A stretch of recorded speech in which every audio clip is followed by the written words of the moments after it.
We made it to the waterfall. Yay! It's so pretty. 오늘 소개할 주인공은 캐나다 출신의 여행 유튜버입니다. 자극적인 콘텐츠를 만들기보다는 자신이 직접 걷고 먹고 느낀 것을 솔직하게 담아내는 스타일의 헤일리 웡입니다. 그런 그녀가 며칠 동안 서울을 직접 걸어다니며 남긴 영상이 지금 해외에서 조용히 퍼지고 있습니다. 화려한 장면이 많은 것도 아닌데 그 이유는 무엇인지 지금부터 함께 보시죠. 첫 번째 목적지는 북촌 한옥마을이었습니다. 골목 하나하나를 천천히 걸으며 한국의 정취를 온몸으로 느끼기 시작합니다. 수백 년의 시간이 담긴 듯한 기와지붕, 돌담길을 따라 이어진 좁은 골목, 처마 끝에 살짝 올라간 곡선, 이 모든 것이 서양식 건물에서는 쉽게 느낄 수 없는 분위기를 만들어내고 있었는데요. 그녀는 골목을 걷다가 이곳 자체가 조용히 살아 숨쉬는 것 같다고 감탄합니다. 사실 북촌 한옥마을은 단순한 관광지가 아닙니다. 지금도 사람들이 실제로 살고 있는 주거 공간입니다. 그래서 방문객들은 조용히 걸으며 이 공간을 존중하는데요. 오히려 그 고요함이 북촌을 더 특별하게 만들어줍니다. 그녀도 이 점을 느낀 듯 했습니다. 여기 사는 분들은 관광객이 매일 드나드니 조금 불편할 수도 있겠어요. 이렇게 솔직하게 말하면서도 북촌의 아름다움만큼은 부정할 수 없다는 듯 계속 발걸음을 옮겼습니다. Okay, we've just been kind of exploring the village. It's so nice here, but you have to be quiet. I do feel really bad for the people who live here because I feel like this would be really annoying, but yeah, we're just gonna look around and it's really beautiful. 캐나다에서는 이렇게 오래된 역사적 분위기를 가진 주거지를 직접 걸으며 둘러보는 경험이 흔하지 않습니다. 수백 년 된 건축물이 지금도 실제 생활 공간으로 남아있다는 것, 그 자체가 한국만이 가진 특별한 문화 자산인 것이죠. 골목 구석구석을 둘러보던 그녀는 한옥마을 안에 자리 잡은 전통 찻집으로 향합니다. 그녀가 고른 메뉴는 아이스 말차 라테였습니다. 처음에는 한국 말차가 과연 맛있을까? 조금 걱정했다고 솔직하게 말합니다. But I've heard that the Korean matcha maybe isn't as good. 그런데 막상 맛을 보더니 표정이 달라집니다. 꽤 맛있는데요? 스스로도 놀란 듯한 표정이었죠. 사실 한국의 카페 수준은 세계 어느 나라와 비교해도 부족하지 않습니다. 한옥을 개조한 고풍스러운 카페부터 초현대식 대형 카페까지 선택지가 정말 다양하죠. 더 놀라운 점은 그 분위기와 퀄리티에 비해 가격이 꽤 합리적이라는 것입니다. 외국인들이 놀라는 이유는 바로 여기에 있습니다. 단순히 커피나 음료만 파는 것이 아니라 공간과 분위기까지 함께 경험하게 해주는데도 가격이 지나치게 비싸지 않다는 것. 이 점이 한국 카페 문화의 큰 매력입니다.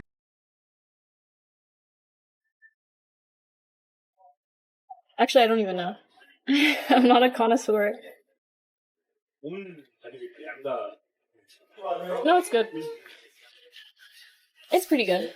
이어서 그녀가 향한 곳은 창덕궁이었습니다. 창덕궁은 조선시대 왕들이 실제로 생활하던 궁궐이자 유네스코 세계문화유산에 등재된 장소입니다. 입장권을 끊고 안으로 들어선 그녀는 기대에 찬 표정으로 궁궐 곳곳을 둘러보기 시작합니다. 사람이 꽤 있었지만 전체적인 분위기는 무척 차분하고 평온해 보였습니다. 그녀는 이곳이 단순한 역사 유적지가 아니라 아직도 살아있는 공기를 가진 장소처럼 느껴진다고 말합니다. 그런데 창덕궁 방문의 진짜 하이라이트는 따로 있었습니다. 바로 비밀의 정원 후원이었습니다. 후원은 사전 예약을 통해서만 입장할 수 있는 조선 왕실의 정원입니다. 연못과 정자, 울창한 나무들이 어우러져 마치 시간이 멈춘 듯한 풍경을 보여주는 곳인데요. 정원 안으로 들어선 그녀는 지금까지 걸어온 피로도 잊은 듯 사방을 둘러보며 감탄을 이어갑니다. 연못 위에 우아하게 자리 잡은 정자. 그녀는 이런 공간이 서울 한복판에 있다는 게 도저히 현실처럼 느껴지지 않는다는 듯 바라봅니다. 캐나다에서 이 정도 규모의 역사 정원을 보려면 일부러 큰 마음을 먹고 여행 계획을 세워야 할 수도 있습니다. 그런데 서울에서는 버스와 지하철을 타고 20분만 이동해도 이런 공간을 만날 수 있습니다. 그 사실이 그녀에게는 작은 충격처럼 다가온 것 같았습니다. Now we have entered Secret Garden and we're gonna do a little walk around. I will say we're getting kind of tired, so we might not be doing too much, but it's very nice, very green so far. 다음날 그녀는 남산 서울타워로 향합니다. 사실 남산타워까지 걸어서 올라가는 것도 가능하지만 그녀는 웃으며 솔직하게 말합니다. 이미 서울의 언덕들과 충분히 싸웠어요. 여기서 55분을 더 걷는 건 무리예요.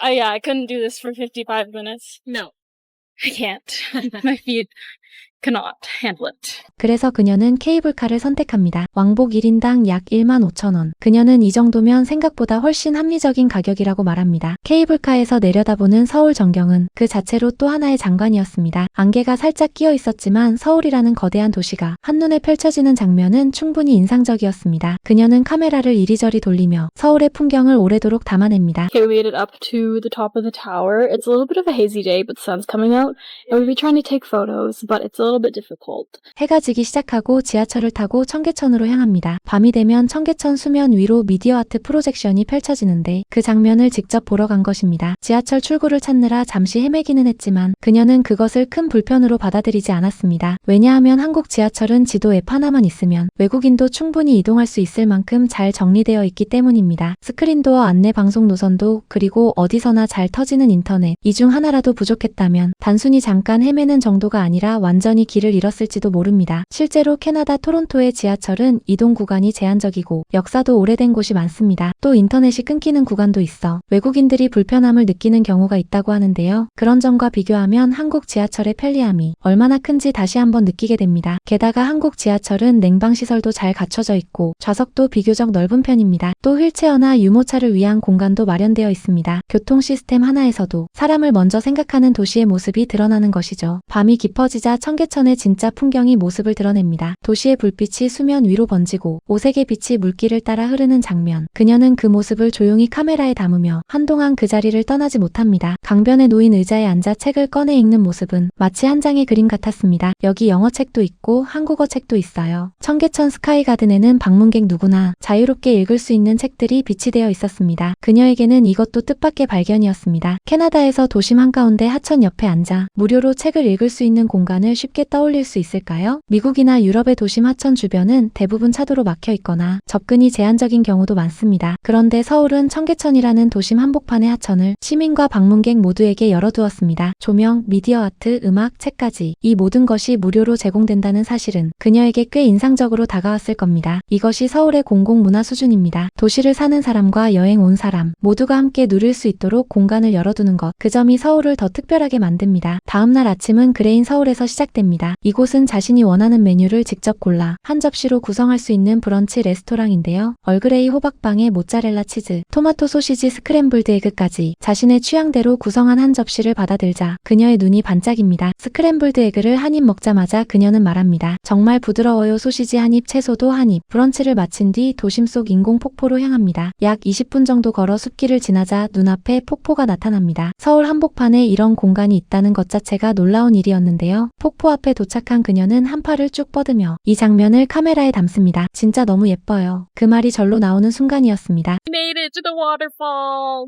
Yay! It's so pretty.